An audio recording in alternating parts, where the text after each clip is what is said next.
Selamat pagi Bapak Ibu orang tua. Pada kesempatan ini kami ingin menjelaskan mengenai sistem belajar dari rumah.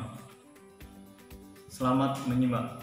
Pertama adalah pembelajaran dengan sistem online, di mana pembelajaran dengan sistem online ini ada beberapa syarat yang harus Bapak Ibu penuhi. Yang pertama adalah adanya gadget atau laptop, dan tentunya ketika kita menggunakan gadget atau laptop harus menyediakan kuota internet.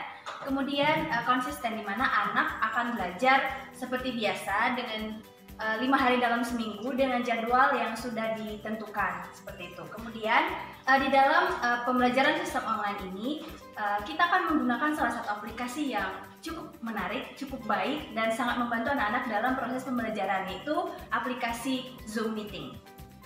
Selamat pagi anak-anak saya sekalian. Oke, nah hari ini kita akan kembali belajar. Ya, senang sekali untuk bertemu dengan anak-anak saya sekalian ya pada saat ini. Saya cek dulu ya, apakah semua sudah hadir.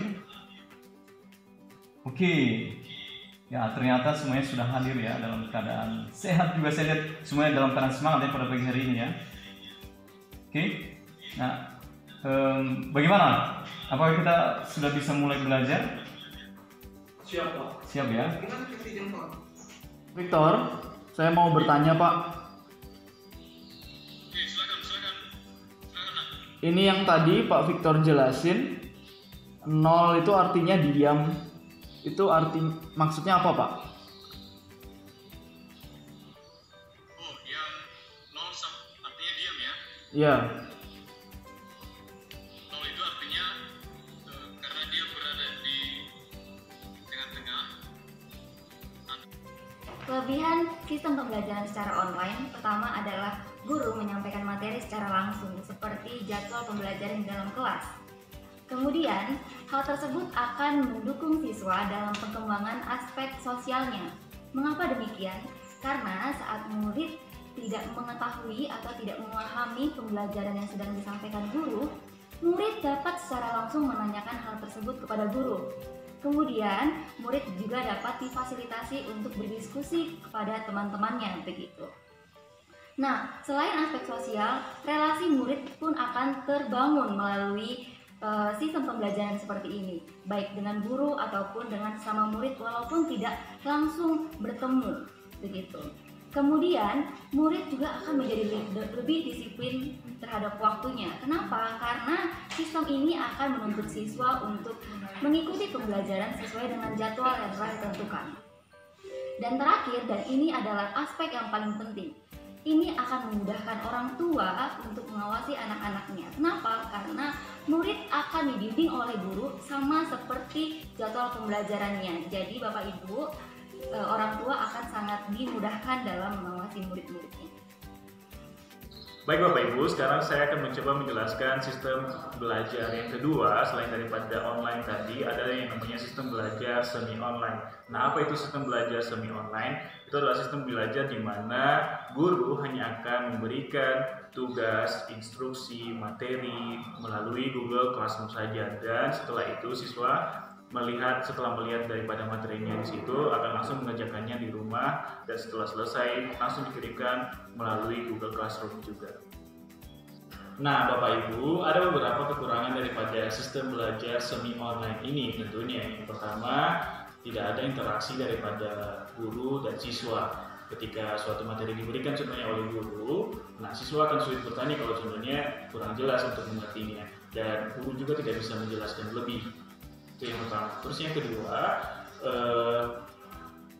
ini kami lihat daripada pihaknya orang tua akan sulit sekali untuk mengontrol anaknya, terlebih dalam penggunaan gadget tentunya, karena bisa saja pagi-pagi memberikan HP gadget kepada anaknya setelah melihat tugasnya di Google Classroom. Bisa saja anaknya setelah melihat ini, oh ini mudah nih.